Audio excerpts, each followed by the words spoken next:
and welcome to Women of Worth Wednesday. I'm Gaynalyn Condi. I am the host and producer, so to speak, of this show, and I'm so happy to be with you wearing my High Five Live shirt. I got to take the dog to the groomer, get some errands done, dry cleaning, you know the drill. So I'm just keeping it real with you on the state of affairs around here today. And some of you women of worth can relate to that juggling, and men of worth as well. So I've been wrestling because I really want to share something that came to my mind in studying Come Follow Me last week.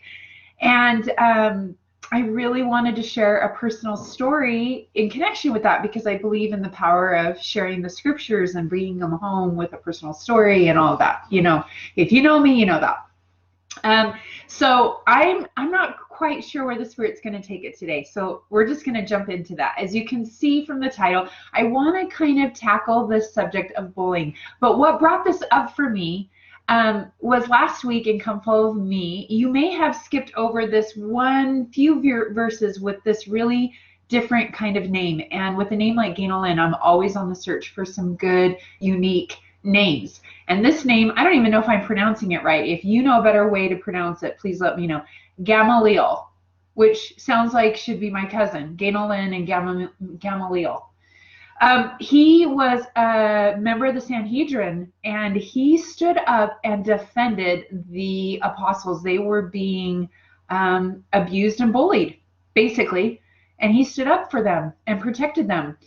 And in my research about this character that I didn't know a lot about in the New Testament, I was able to find that he went on to be a rabbi. He was a doctor of law, and Saul may have been in his synagogue. So very interesting, because in the next few weeks in Come Follow Me, we're going to read more about the conversion of Saul.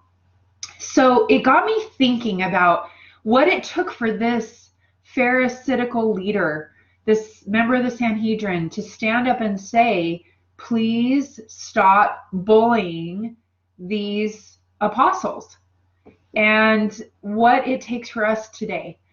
And it brought to mind a number of experiences, and I love searching out specifically for Women of Worth Wednesday. I really love sharing anything that is connected with women in the scriptures. So that brought to mind another character that did a similar stand up for what you believe and stand up against the face of people around you that may be intimidating. And that brought me to Abish. I love Abish. The story of Abish is this quiet conversion of her dad teaching her the gospel. She keeps her conversion to herself, and all of a sudden we know the story of Ammon and the king, and he's in a spiritual coma, and then he comes to and testifies. So then the queen's in a spiritual coma, and then all the servants are in a coma. Everybody's in a coma.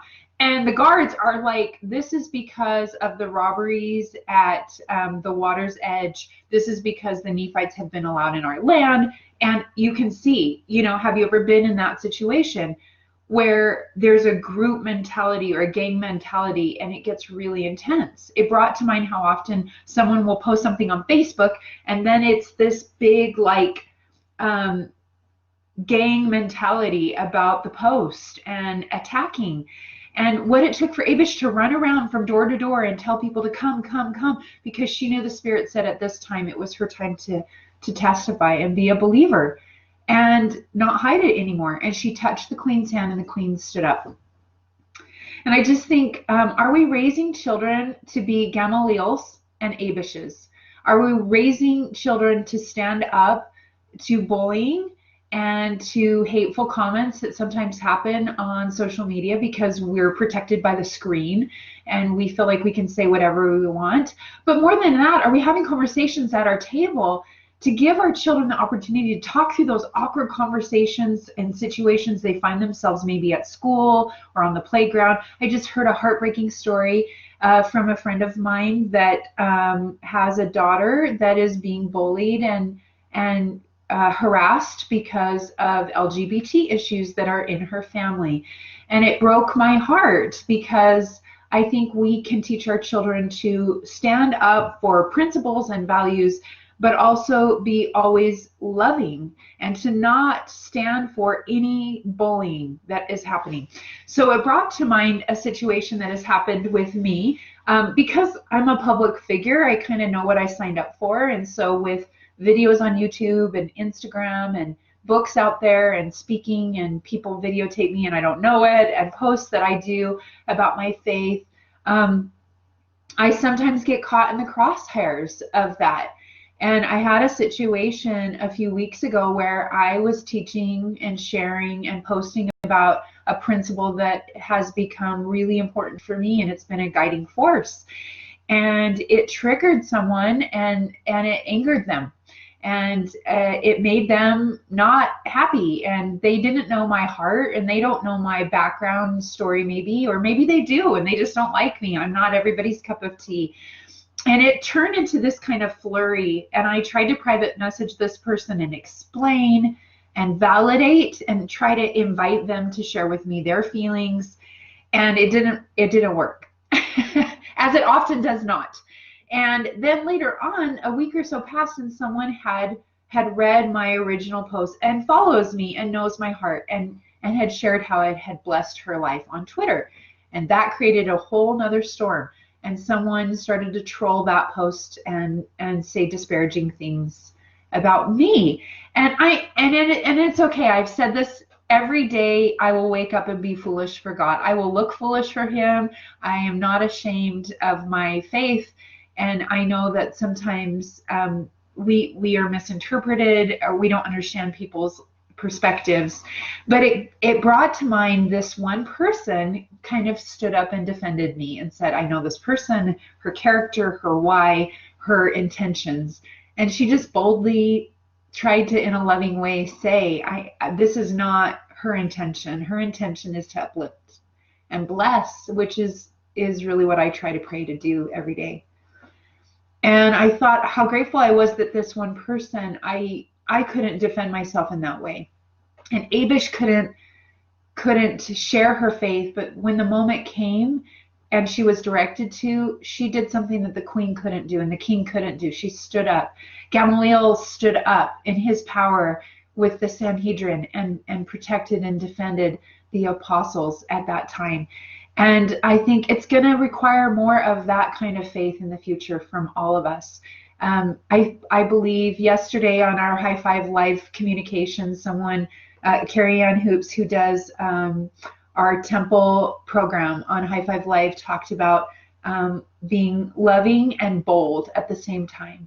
Is there a way that we can be bold and loving? And when we see bullying happening, whether it's on social media, whether it's our children witnessing it, whether it's within our circles where there's just this quiet gossip that goes on, and people get disparaged in their character and they're not around to defend themselves, are we going to stand up and be an Abish or a Gamaliel? Are we willing to stand up and say, no, I know that person's character? Or redirect the conversation. My daughter is brilliant at this. If gossiping happens, she'll often say, what do you think of Hawaii? Has anyone been to Hawaii? And it changes the subject just like that. Sometimes the redirect is the best way. Sometimes standing up boldly and saying, I know this person, and I don't know why this maybe was said, but I know the character of this person, like this person did for me on Twitter.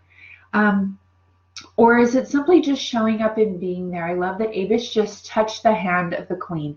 Have you ever had someone in those times of your life where you feel very alone and isolated, maybe misunderstood? It just takes one friend to put their hand on your hand and say, I'm here. Abish did that simple act of touching the hand of the queen, but in front of this crowd, this gang mentality. And she was bold. As a young girl, she stood up in faith.